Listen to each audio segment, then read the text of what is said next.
Actress Roseanne Barr had what some are describing as an apparent psychotic episode on the PBD podcast with Patrick Bet-David. This was a couple weeks ago. I didn't see it until this weekend. A few people sent it to me. I think it's really worthy of some coverage, some discussion, because we see these videos where one of our correspondents will interview wild conspiracy theorists at some rally, for example, or something like that. And obviously we know that those are real people that our correspondents talk to who say Trump's still the president or whatever, but they can appear less real in the sense of it's like, well, yeah, I guess there's like random people out there who believe this sort of stuff, but they're not people that we really know specifically who have some kind of background. We don't know the man or woman that Luke Beasley interviews in terms of where were they 5, 10, 20 years ago. Roseanne Barr is someone who's been in the public eye for a long time.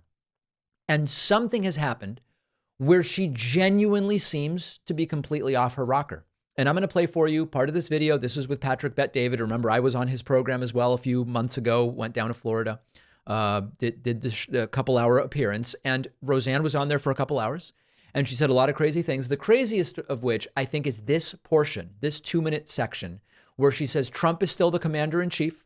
Biden is the CEO of a bankrupt corporation.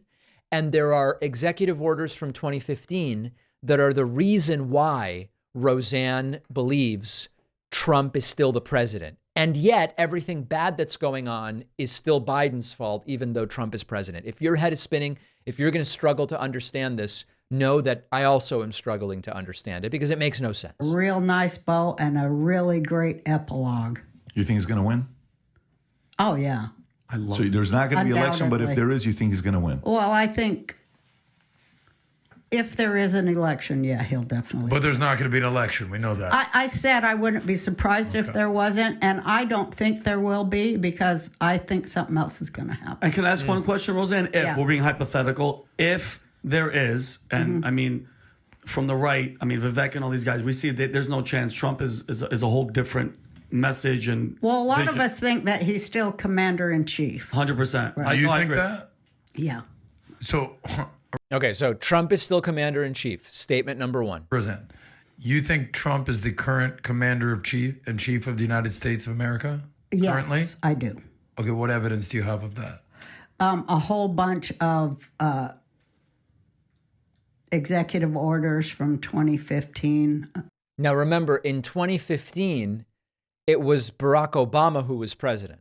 So Trump, understand the timeline. In 2015, Obama did some executive orders, which allowed Trump to, despite losing the election in 2020, still be the commander-in-chief in 2023. At what point does this go from I'm confused about something to I'm extremely sick and delusional? I don't know. Does this count? I'll share it with you. Okay, so then all the stuff that's happened, the withdrawal from Afghanistan, the inflation, the high prices, the consumer price index, is that now Trump's fault? No, I told you Joe Biden is the president of a defunct corporation. Right.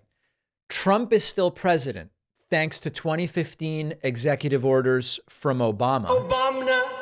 Right. But everything bad that's happened is Biden's fault because he's running a defunct corporation, even though Trump's commander-in-chief. In D.C. He's causing all that. Okay, so what is Trump doing since he's still the commander-in-chief in all this? He's the commander-in-chief of the Constitutional Republic of the United States of America. Right. And I think they're two different things. So and I'll show you. What are his roles? That's too long of a conversation, but I'll show you. She doesn't know the answer, but it's a very long conversation. What is Trump actually doing now as the secret commander-in-chief while Joe Biden runs the defunct corporation in D.C.? I'll show you all the stuff I have on it. This is, I don't know this world. I generally don't. Do you know who Dr. Jan Halper Is this Hayes? QAnon? No, it's from Dr. Jan Halper Hayes, who works for the Department of Defense. Look her up, she says. Yeah. Dr. Jan Halper Hayes. If you look up Dr. Jan Halper Hayes, what you find is that Dr. Jan Halper Hayes is a PhD of some kind. I mean, there's just nothing. It's all really weird what you find, and some conspiratorial stuff. So listen, I don't know what's happened to Roseanne.